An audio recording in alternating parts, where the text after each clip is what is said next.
로마서 15장 17절부터 19절 말씀까지 오늘부터 함께 살펴보도록 합니다. 함께 읽습니다. 그러므로 내가 그리스도 예수 안에서 하나님의 일에 대하여 자랑하는 것이 있거니와 그리스도께서 이방인들을 순종하게 하기 위하여 나를 통하여 역사하신 것 외에는 내가 감히 말하지 아니하노라. 그 이름 말과 행위로 표적과 기사의 능력으로 성령의 능력으로 이루어졌으며 그리하여 내가 예루살렘으로부터 두루 행하여 일루리곤까지 그리스도의 복음을 편만하게 전하였노라. 아멘.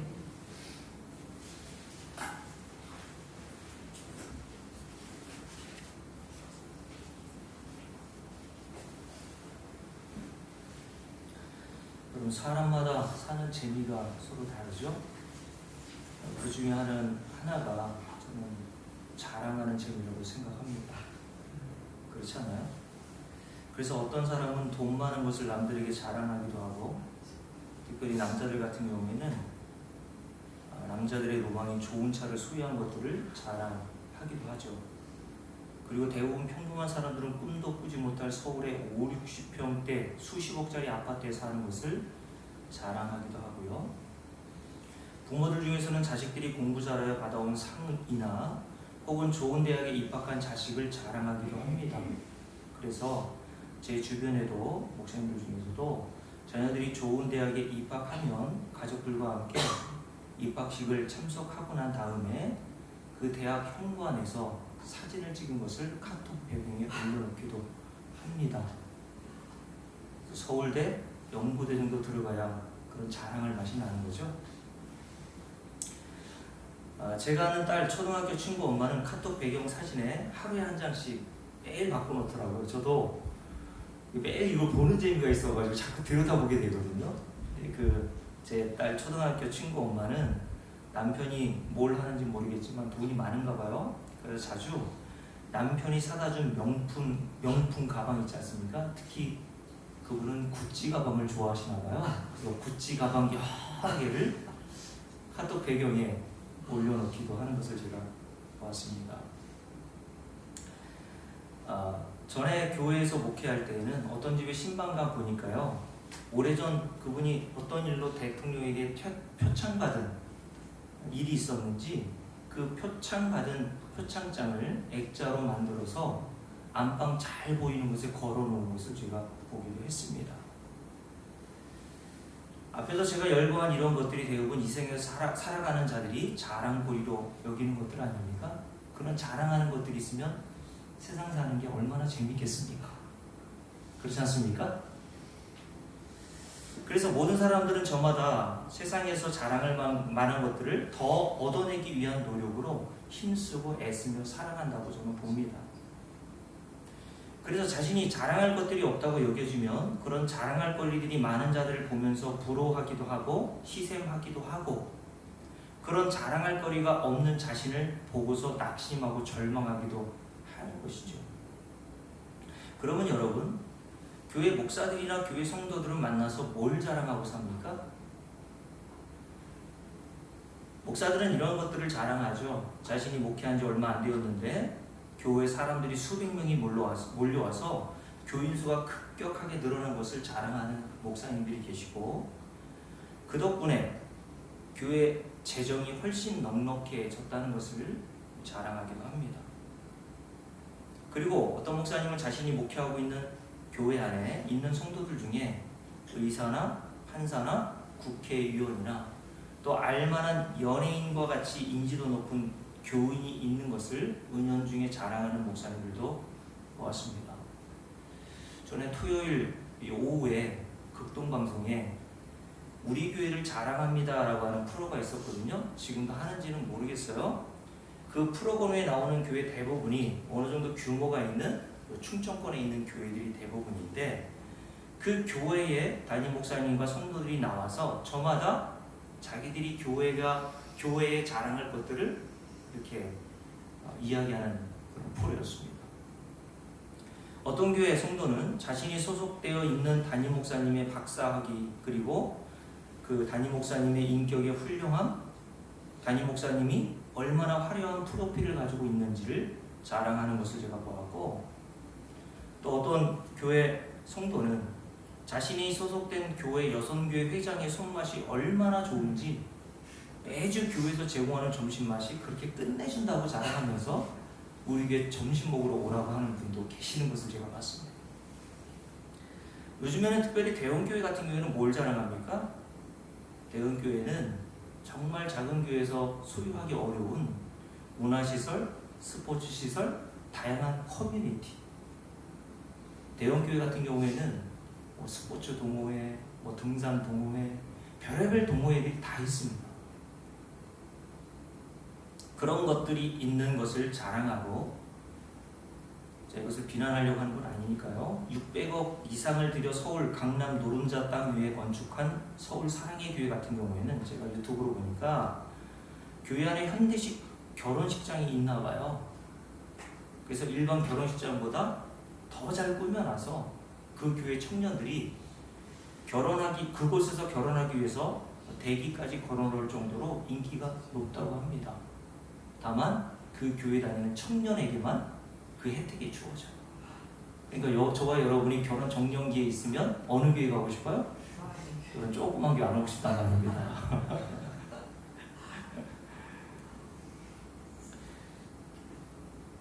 그러니 여러분, 그렇게 모든 것들이 다 갖춰진 대형교회를 다니다가 우리 교회 같은 시골교회 다니려고 한다면 신앙생활하는 게 얼마나 어렵겠습니까?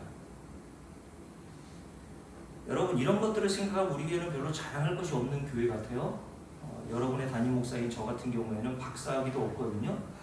그래서 어떤 목사님이 제 주변에서 요즘 박사학위가 대세니까 조금 시들하게 됐지만 몇 년 전까지만 해도 저에게 박사학위 받으라고 권유하는 목사님도 많았어요. 목사들이 그런 거 가지고 서로 받았니 못 받았니 하기도 하지만 성도들이 그걸 또 자랑으로 생각하니까 담임 목사님이 박사학위가 하나 있어야 된다고 생각을 하는 거죠. 저는 근데 박사학위도 없고 유명한 것도 아니고, 설교도 여러분들이 잘 알다시피 주일에는 1시간, 수요일에는 50분이라는 긴 시간을 여러분들에게 해서 지루하게 만들 때도 가끔 있지 않습니까? 고맙습니다. 그리고 우리 교회에 만족시킬 만한 문화시설이 있는 것도 아니고, 스포츠 시설이 있는 것도 아니고, 여러분들의 커뮤니티, 다양한 욕구를 충족해 줄 만한 그런 모임이 있는 것도 아니고, 또래가 있는 것도 아니지 않습니까? 그런데 이렇게 자랑할 것이 없는 우리 같은 교회 성도들 같은 경우에는 또 뭘 자랑하냐면, 그래 우리 교회는 다 없지만 우리 교회는 예수 그리스도 십자가만 자랑하는 교회야. 그걸 또 자랑하고 있어요. 또 여러분, 이처럼 인간은 틈만 나면 남들이 부러워할 만한 것들이 자신에게 있으면 자랑하고 부러워하기도 하며, 그 자랑할 것들을 얻기 위해서 애쓰며 살고 있습니다. 왜냐하면 제가 좀 전에 말씀드렸듯이 인생을 사는 데 있어서 자랑하는 재미만큼 재미난 것도 없거든요. 이런 일은 여러분 어제 일만이 아닙니다. 2000년 전 고린도 교회 성도들에게도 이런 유사한 일이 있었다는 거죠. 고린도서 1장을 한번 볼까요? 고린도서 1장에 보면 고린도 교회 성도들이 뭘 가지고 분쟁하고 있냐고 보세요. 고린도 교회 성도들의 분쟁의 문제. 고린도서 1장을 보세요. 자, 1장 10절부터 쭉 한번 읽어보겠습니다. 형제들아, 내가 우리 주 예수 그리스도의 이름으로 너희를 권하노니 모두가 같은 말을 하고 너희 가운데 분쟁이 없이 같은 마음과 같은 뜻으로 온전히 합하라. 내 형제들아, 근로의 지편으로 너희에 대한 말이 내게 들리니, 무슨 말입니까? 이 고린도전서를 쓸 어떤 이유에 대해서 이야기를 하는데, 야, 고린도 교회 성도들 안에 이런 분쟁이 있고 이런 다툼이 있다는 것을 사도 바울이 귀로 듣고 이 편지를 쓰게 된 원인이었다는 것을 얘기하는 거예요. 야, 너희들 중에 이런 다툼과 이런 싸움이 있다는 것이 내 귀에 들려온다. 그런 얘기를 하는 것이죠. 어떤 다툼과 어떤 싸움이었습니까? 너희 가운데 분쟁이 있다는 것이라. 무엇으로요? 12절. 내가 이것을 말하거니와 너희가 각각 이르되 나는 바울에게, 나는 아볼로에게, 나는 게바에게, 나는 그리스도에게 속한 자를 한다는 것이니, 그리스도께서 어찌 나뉘었느냐? 바울이 너희를 위하여 십자가에 못 박혔으며 바울의 이름으로 너희가 뭘? 세례를 받았느냐. 그러니까 뭐 때문에 싸우고 분쟁하고 있다는 걸? 누구에게 세례를 받은 문제로 이들이 서로 분쟁하고 싸우고 있단 말이죠. 나는 바울에게 세례를 받았고 나는 아볼로에게 세례를 받았고 나는 게바는 예수님의 수제자로 알려졌던 베드로를 얘기하는 겁니다. 난 예수님의 수제자였던 베드로에게 세례를 받았어 라고 서로 누구에게 세례를 받은 것을 가지고 자랑하고 서로 분쟁하고 있는 것을 사도 바울이 들었단 말이에요.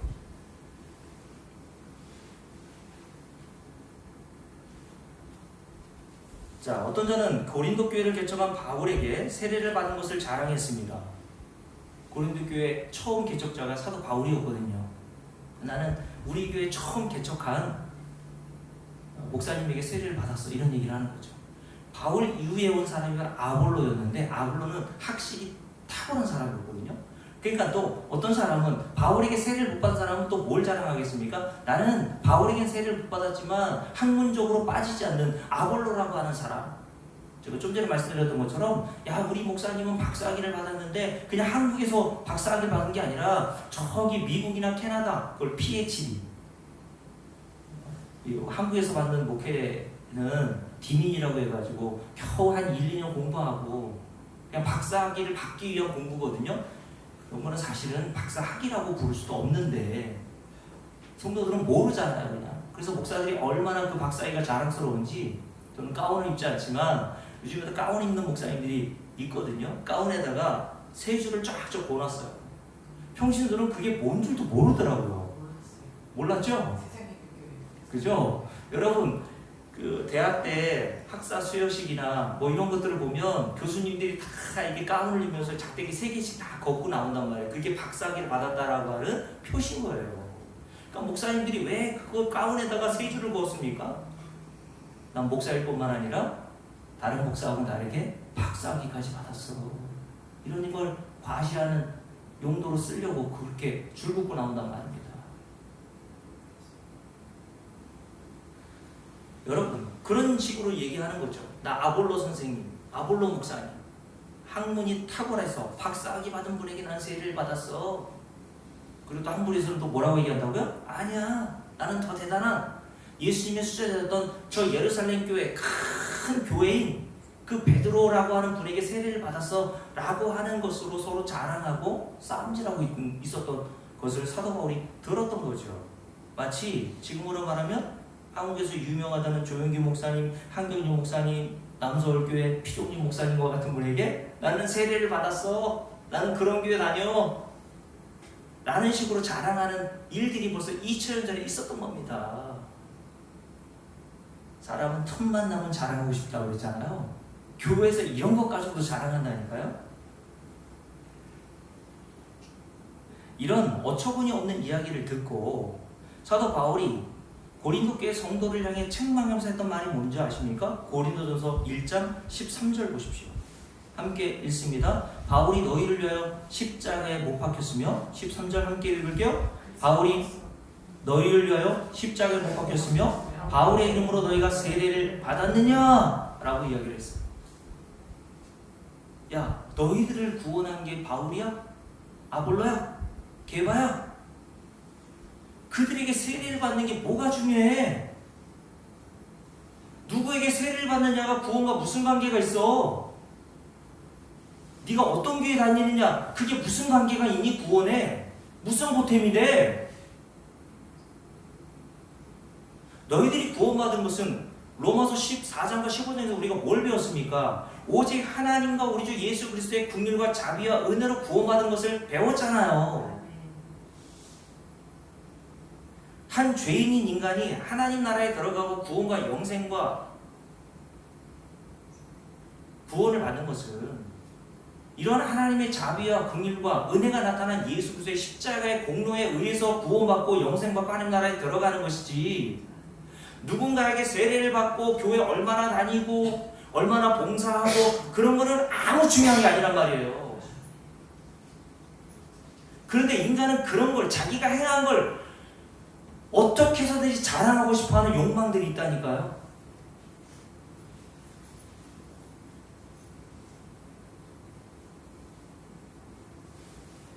그래서 사도 바울이 이렇게 책망하는 거죠. 너희들이 그렇게 대단하다고 여기는 사도 바울 자신이나 사도 베드로나 학식이 뛰어나기로 유명한 아볼로에게 세례를 받은 것이 너희 구원과 영생 하나님 나라에 들어가는 것과 도대체 무슨 관계가 있냐는 겁니다.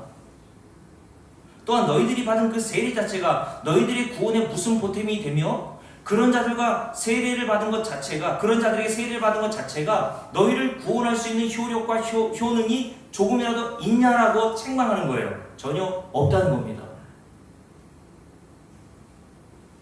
세례를 안 받아도 구원받습니다, 여러분.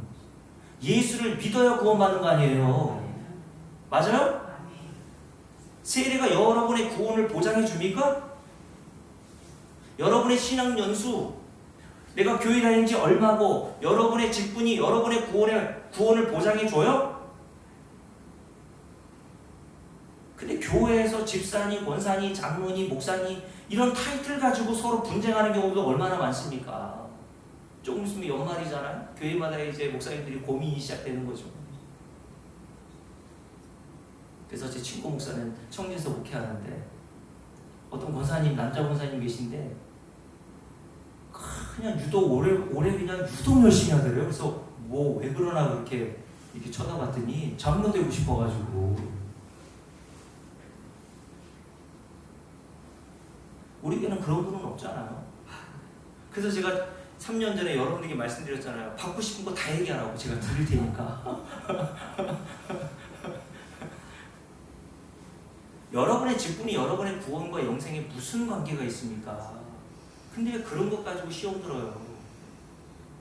그게 훈장입니까, 여러분? 집사에서 권사로 한 등급, 한 계급 올라가는 거예요?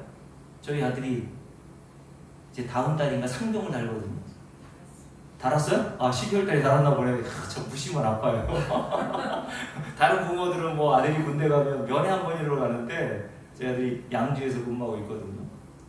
8사단 수색대 고생하고 있는데 한 번도 가본 적이 없어요.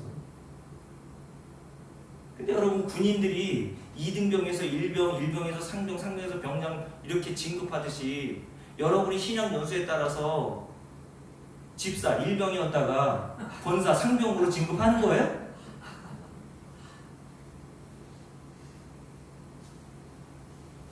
사람들이 그런 것 가지고 시험 든단 말입니다. 교회 안에서 얼마나 유치찬란한 겁니까?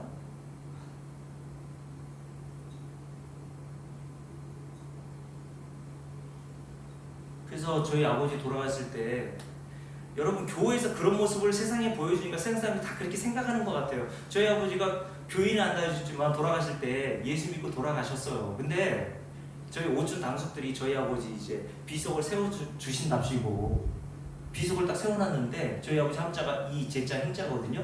근데 거기에다 보니까 비석에 보니까 이재행 집사라고 돼 있어요. 그래서 제가 당숙으로 늦게 물어봤죠. 아니 우리 아버지는 교회 나온 적도 없는데 왜 집사입니까? 그랬더니 예수 믿지 않는 당숙들이 뭐라고 그러냐면 야 성도보다 집사가 더 높은 거 아니야? 예수 믿지 않는 사람이 그렇게 생각한다니까요. 그래서 성도보다는 집사가 더 높은 것 같아가지고 이재행 집사라고 비석에 새겨주셨다니까요. 그래서 제가 감사합니다 그랬죠. 그냥 거기다 뭐라고 합니까? 우리는 진짜 유치찬란한 거 가지고 교회에서 자랑하고 교회에서 분쟁하고 싸운단 말이에요. 그거 가지고. 여러분 그래서 사도 바울이 이에 대하여 고린도 3장에서 고린도 교회 성도를 향해서 이렇게 얘기했죠. 고린도서 3장을 보세요. 고린도전서 3장. 자, 이들은 이미 구원은 받았어요. 복음을 듣고 진리를 깨달아 구원을 받았단 말이에요. 근데 구원을 받았어도 서로 영적인 수준이 다르단 말이죠. 그래서 사도 바울이 고린도 교회 성도들이 이런 쓰잘데기 없는 유치찬란한 것 가지고 싸우고 분쟁하고 자랑한다는 이야기를 듣고 그들을 이렇게 이야기를 하죠. 그들에게 함께 읽습니다. 형제들아 내가 신령한 자들을 대함과 같이 신령한 자라는 것은 예수 믿는 자들을 얘기하는 거예요. 복음의 진리를 깨달은 자. 3장 1절이에요. 함께 읽습니다. 형제들아 내가 신령한 자들을 대함과 같이 너에게 말할 수 없어서 육신에 속한 자 예수 믿지 않는 거듭나지 않는 자를 육신에 속한 자라고 합니다. 그런 자 곧 그리스도 안에서 어떤 자들? 어린아이들을 대함과 같이 하노라. 야, 너희들의 수준은 예수 믿지 않는 사람들의 수준과 똑같아. 너희들이 영적인 어린아이야. 복음의 진리를 조금 깨닫고 구원은 받았지만 아직 그 복음의 깊은 진리를 깨닫지를 못했구나 라는 식으로 이야기를 한단 말이에요. 그러면서 이렇게 얘기하죠. 함께 했습니다. 2절 내가 너희를 젖으로 먹이고 밥으로 아니하였느니 이는 너희가 감당하지 못하였음이거니와 지금도 못하리라. 너희는 아직도 육신에 속한 자로다. 너희 가운데 뭐가 있어요? 시기와 분쟁이 있으니. 그래서 1장 얘기를 하는 거예요 지금. 그 시기와 분쟁이 너희들에게 있다는 이야기를 듣고 뭐라고 얘기합니까? 어찌 너희가 육신에 속하여 사람을 따라 행함이 아니리요. 어떤 이는 말하되 나는 바울에게라 하고 다른 이는 나는 아볼로에게라 하니 너희가 육의 사람이 아니리요 라고 이야기합니다. 어떤 사람에게 세례를 받고 너희들이 자랑하고 분쟁하고 시기한다는 것을 들으니까 너희들은 아직도 복음의 진리에 초보 단계, 진리를 깨닫고 구원은 받았으나 영적인 어린아이 같이 똑같은 자들이야 라고 책망을 한 겁니다. 이런 영적인 아이들의 특징이 뭡니까? 어린아이들의 특징이 뭐예요? 어린아이들이 학교 가기 전에 어디 갑니까? 유치원에 가죠. 유치원에 왜 갑니까?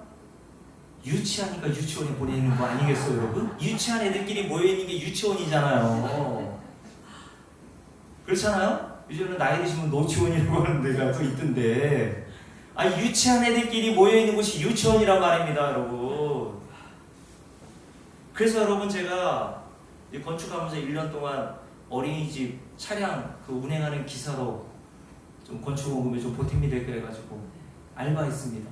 근데 거기 제가 1년 동안 알바하면서 유치원 선생님들을 보니까요, 이거 순 한국말이라고 그랬습니다. 진짜 개고생도 그런 개고생이 없어. 우리 선생님 손주 3명 키우는 게 장난 아니죠? 그 선생님들한테 가면 그렇죠? 정말 어린이집 선생님들 요즘에는요, 그 애들 키우고 케어하는 것이 그것뿐만 힘든 게 아니라 요즘에는 애들을 둘밖에 안 나니까 학부모들이 그냥 CCTV 다 달아놓고 다 감시하고 있잖아요. 이유실 원장님 우리 교회 가끔 나오시는데 참 지금 세종시의 젊은 부모들은 또 오죽하겠습니까? 유치원을 유지하고 선생님들이 유치원 아이들을 케어한다는 것은 어려운 일이죠. 근데 여러분, 왜 우리가 아이들을 유치하다고 합니까? 그들이 뭘 갖고 싸우는 거야? 네? 뭘 갖고 싸우는 거야? 아무것도 아닌 거 가지고. 어른들이 볼 때는 저게 싸울 일이야? 하는 거 가지고 싸우잖아요. 사탕 하나 더 먹겠다고 서로 그냥 물고 뜯고 그냥 물고 난리가 아니지 않습니까? 우리 아이들 어렸을 때도 진짜 차 뒤에 태우고 가면요, 진짜 스트레스 받아가지고 견딜 수가 없어요. 뭐 때문에 싸우나 이렇게 물어보면 정말 싸울 일도 아닌 거 가지고 1살 위인 누나나 1살 밑인 남동생이나 똑같이 싸우고 앉아있어요.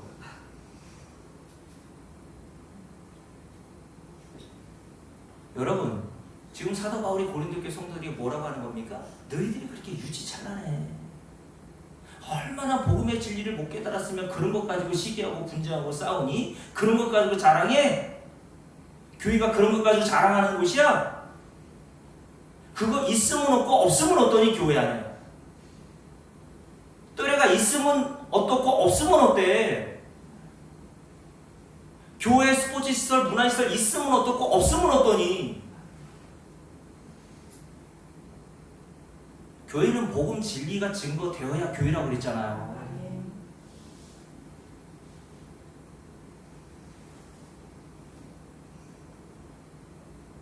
여러분,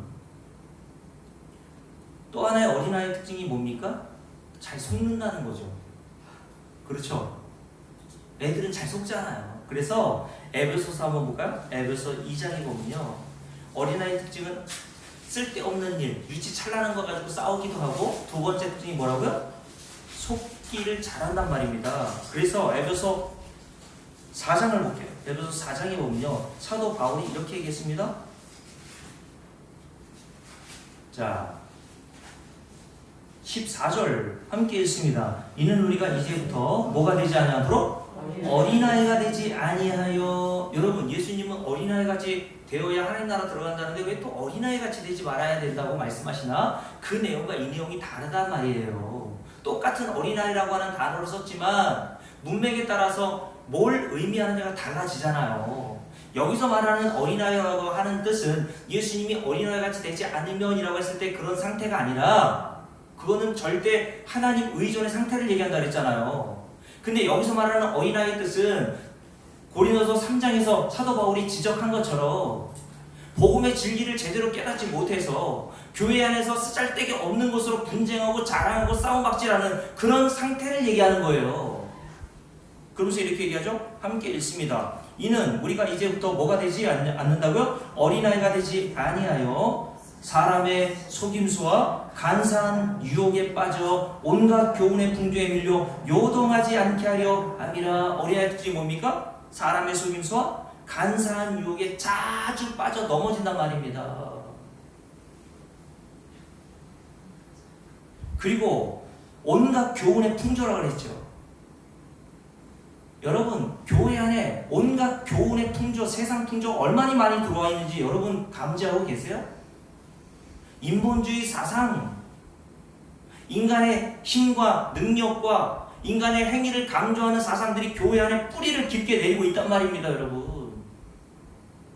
그래서 기도 응답도 무엇으로 받는다고 해요? 하나님의 은혜가 아니라 인간의 능력, 인간의 수고와 땀으로 기도 응답을 받는다고 착각한단 말이죠. 그래서 복음서적 같은 경우에도 예전에 강준민 목사님이라고 그분이 유명한 책이 있는데, 강청 기도의 능력, 3시간 기도의 능력, 방언 기도의 능력, 철야 기도의 능력, 자정 기도의 능력, 이거 다 뭘 강조하는 겁니까?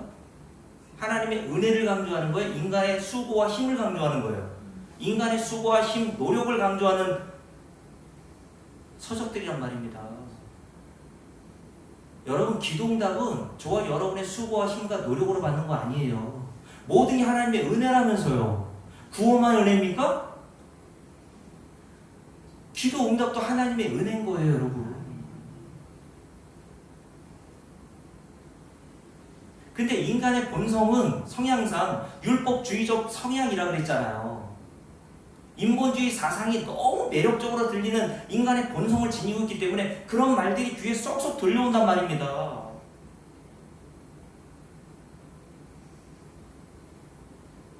그래서 하나님께서 이렇게 어린아이와 같이 사람의 속임수와 간사한 유혹에 빠져 온갖 교훈의 풍조에 밀려 요동하지 않게 하기 위해서 교회에 세우신 자들이 누굽니까?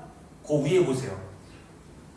11절부터 함께 쭉 읽습니다. 그가 어떤 사람은 뭐로? 사도로, 어떤 사람은 선지자로, 어떤 사람은 복음 전하는 자로, 어떤 사람은 목사와 교사로 삼으셨으니. 이들이 다 뭐하는 사람들이에요? 하나님의 복음의 진리의 말씀을 증거하는 사람들이에요.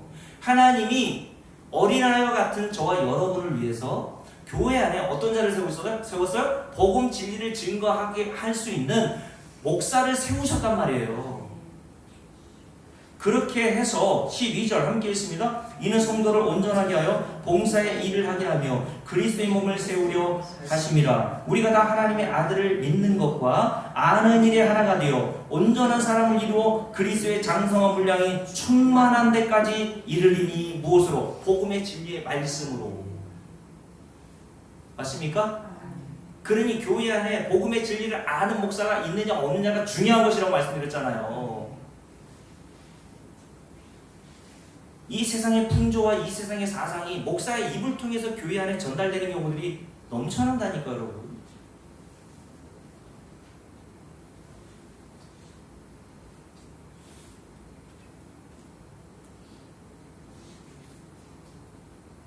그래서 여러분,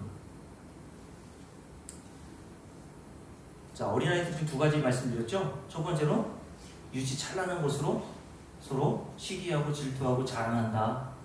두 번째, 어린아이 특징 두 번째 뭐라 했습니까? 오늘 말씀처럼 간사한 유혹과 속임수에 자주 빠지고 넘어진다.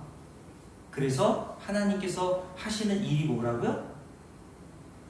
복음 진리의 말씀을 교회 안에서 증거하도록 하셨단 말이에요. 왜 그렇습니까? 제가 이런 이야기를 하는 이유는요. 다시 고린도전서 2장을 한번 보십시오. 고린도서 2장에 보면요. 사도 바울이 고린도 교회 성도들 안에서 세례를 누구에게 받았느냐로 시기하고 분쟁하고 서로 자랑한다는 이야기를 듣고 사도 바울이 뭐 하겠다고 했는지 잘 보세요. 고린도전서 2장입니다.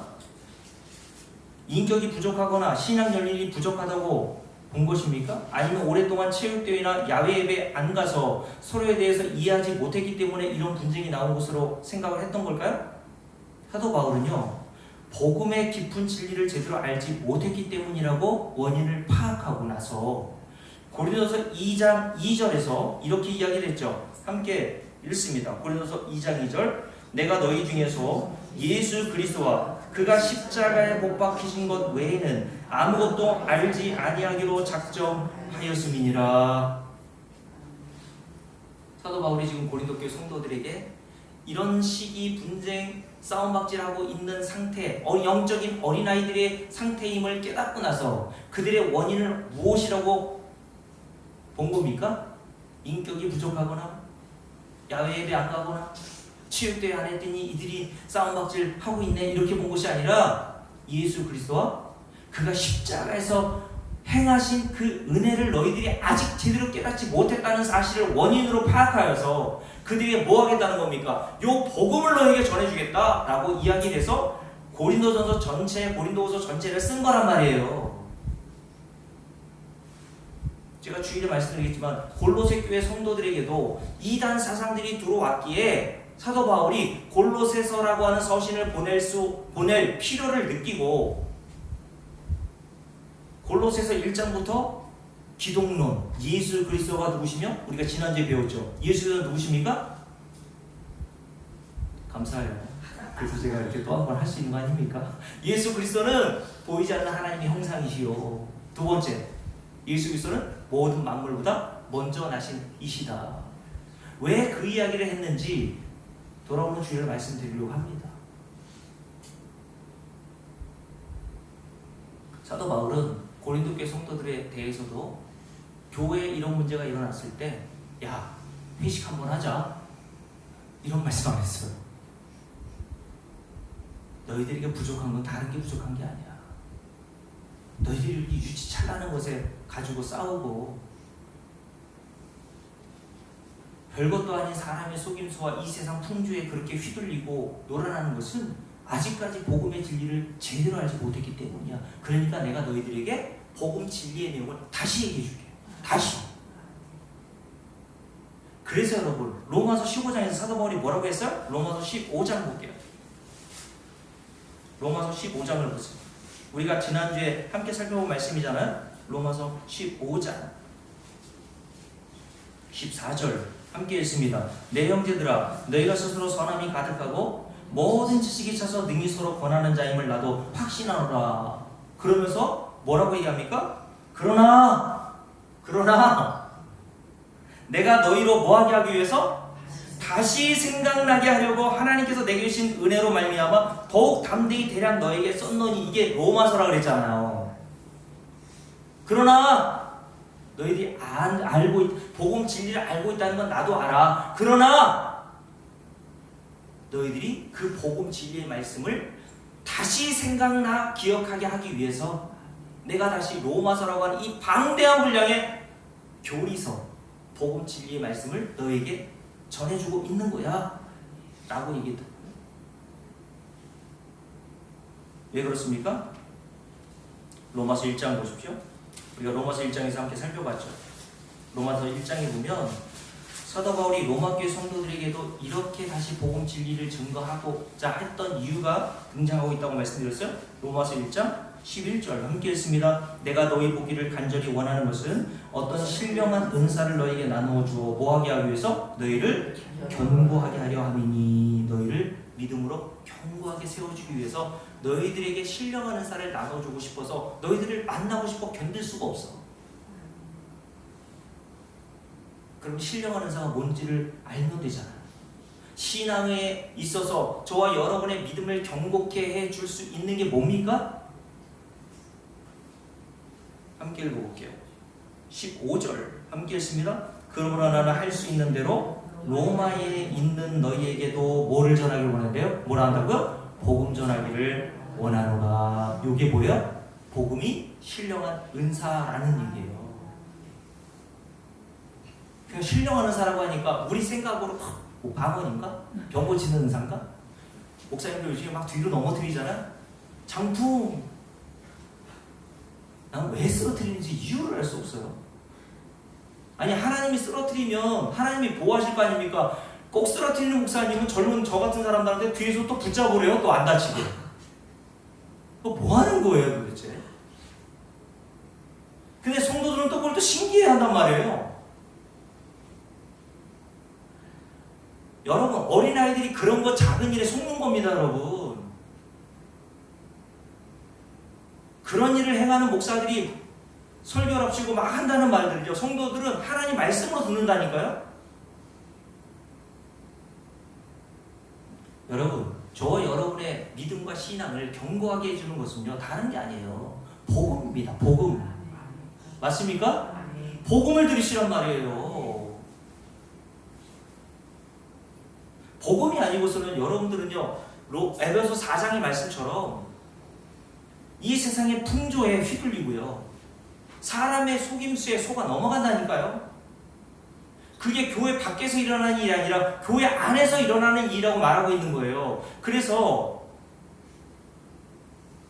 디모데후서 4장에 보면요 사도 바울이 말세에 일어날 특징에 대해서 뭐라고 그러냐면 악한 자들은 더 악하여져서 속이기도 하고 속기도 한대요. 이거 교회 밖에서 일어나는 일 얘기하는 게 아니에요. 교회 안에서 그 일이 일어난다고 말씀하고 있는 거예요. 누가 속이고 누가 속습니까? 목사가 속이고 성도들이 속는 거예요. 정신 바짝 차리란 말입니다. 그래서 디모데 4장에서 사도 바울이 디모데에게 뭐하라 그랬습니까? 말세가 되면 그런 일이 있을 거야. 그리고 사람들이 복음 진리에는 관심이 없어. 귀가 가려워서 자기의 귀를 만족시켜주는 그런 교회 찾으러 다닐 거야. 그러나 너는 그럴 때일수록 뭐하라 그랬습니까? 하나님의 말씀을 전파하라고 그랬어요. 때를 얻든지 못 얻든지 너는 하나님의 복음만 증거해. 왜요? 그 복음이 저와 여러분의 믿음을 견고하게 해줄 수 있는 유일한 하나님이 주시는 수단이기 때문에. 그러니 목사로서 저와 여러분의 믿음을 제가 견고하게 해드릴 수 있는 유일한 방법은 다른 게 없어요. 하나님의 복음 진리의 말씀을 꾸준히 증거해주면 되는 겁니다. 그래서 어떤 분이 저한테 이런 얘기 하시더라고요. 아 목사님, 우리 이금희 목사님 매일 듣고 아멘 아멘 하는데 집에 돌아가면 잊어버린다. 그게 자연스러운 현상입니다 여러분. 저도 지난주에 제가 뭘 설교했는지 잘 기억 안 난다니까요.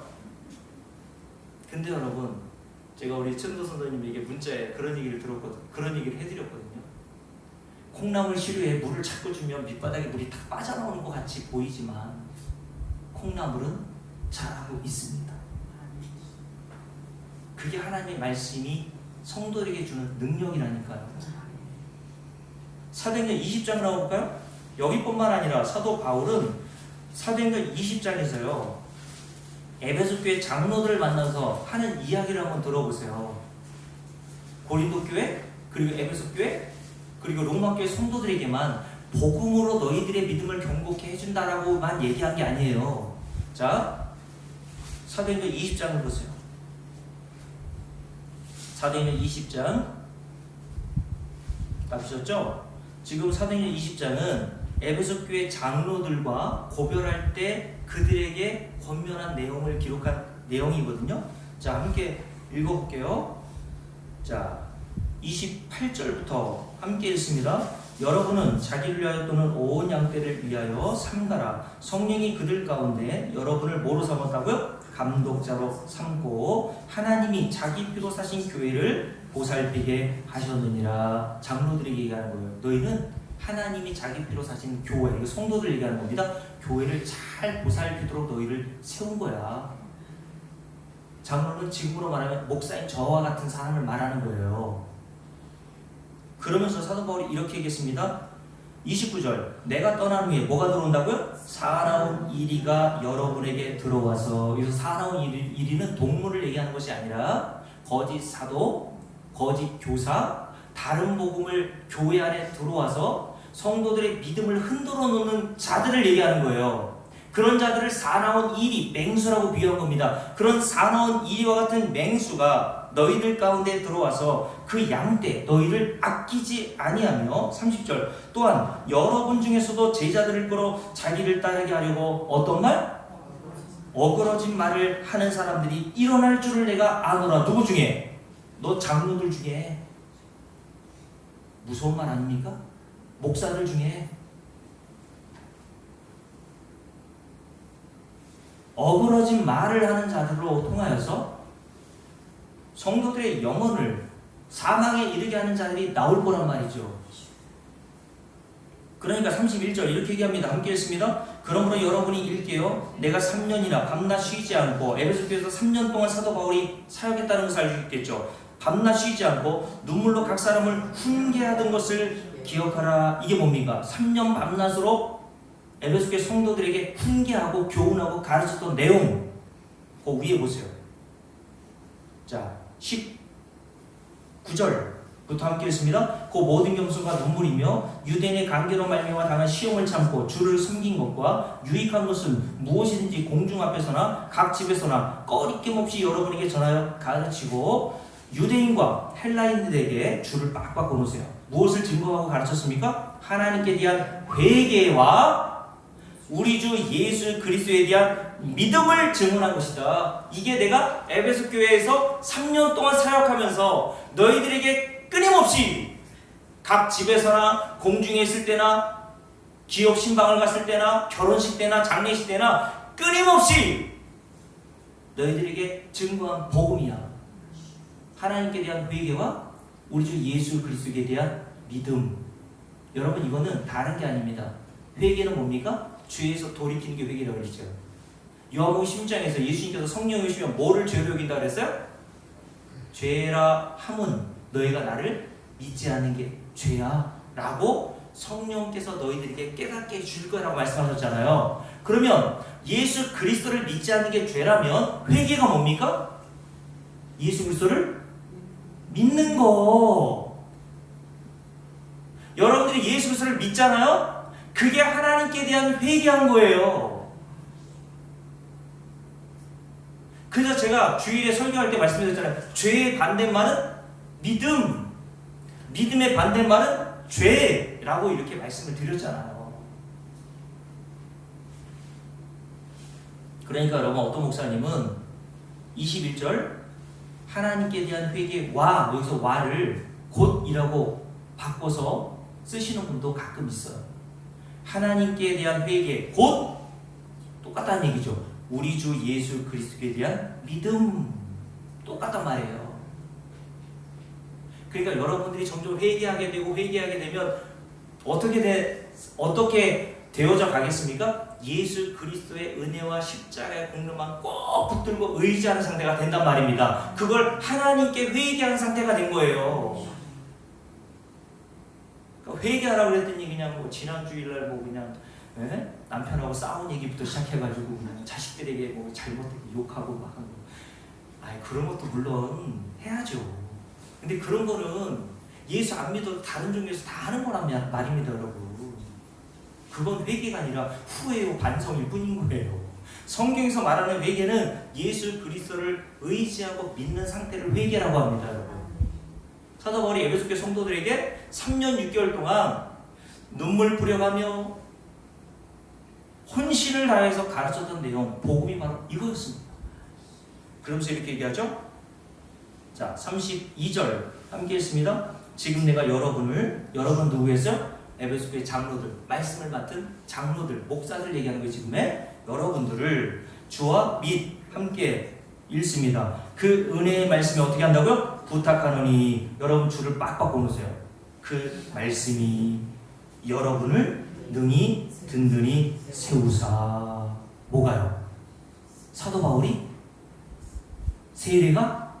신앙 연륜이? 그 말씀이, 그 복음이 여러분을 어떻게 하신다고요? 든든히 세우사. 거룩하게 하심을 입은 모든 자 가운데 기업이 있게 하시리라 라고 이야기를 했습니다.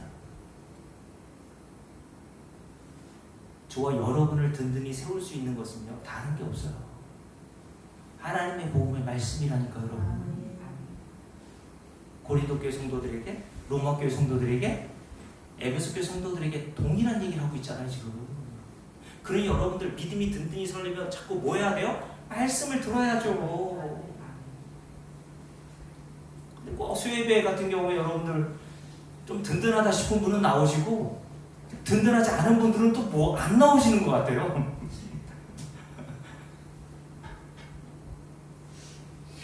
여러분, 그래서 사도 바울이 이렇게 얘기하면서, 다시 고린도전서 3장을 볼까요? 여기까지 하고 마쳐야 되겠네요.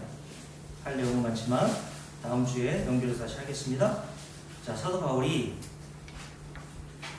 고린도 교회 성도들에게 이렇게 얘기하죠.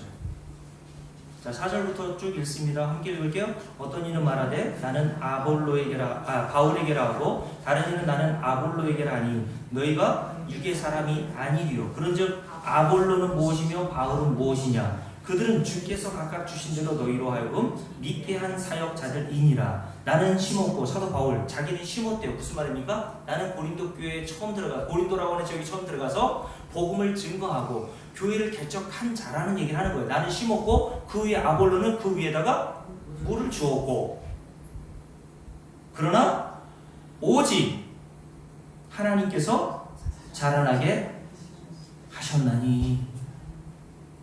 그러면서 이렇게 얘기합니다. 그런즉 심는 나나 물 주었던 아볼로나 줄을 빡빡 끊으세요. 아무것도 아니로되 anything, nothing. 나는 아무것도 아니야. 무슨 말입니까? 내가 없어도,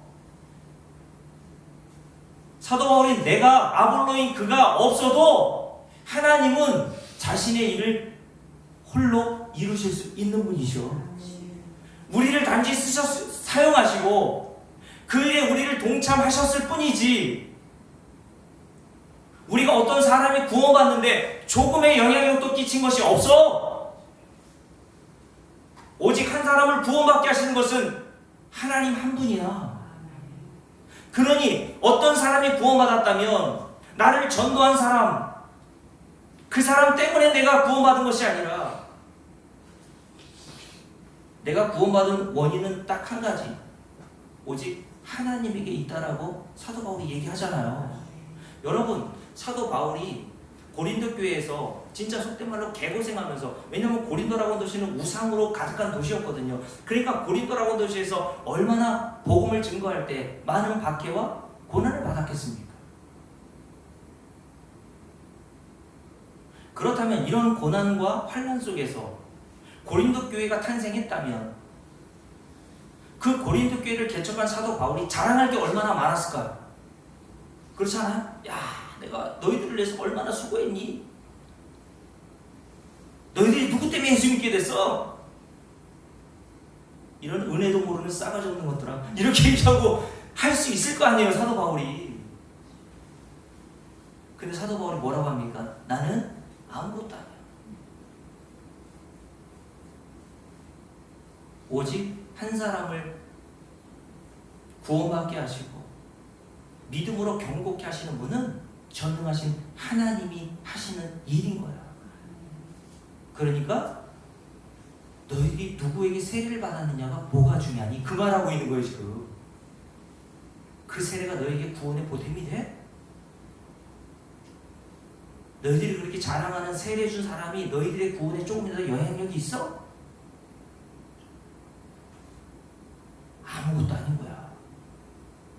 오직 자라나게 하시는 이는 하나님 한 분이시오.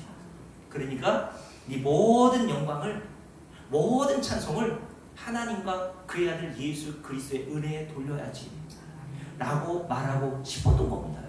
그거 이게 뭡니까? 이게 복음 진리를 깨달은 자에게서 나오는 열매라니까. 여러분들이 진리를 정말 깨닫잖아요. 기도 응답도 자기의 기도한 덕분, 기도에 노력한 덕분이라고 말하는 사람이 되지 않습니다, 여러분. 오직 하나님의 은혜일 뿐이라고 자랑합니다. 왠지 아세요? 마지막으로 다니엘서 9장을 보고 마치고, 다니엘서 9장에 보면요, 다니엘이 하나님께 기도하면서 뭐라고 기도하는지 보세요. 다니엘서 9장을 보십시오. 다니엘서 9장 1249면 구약.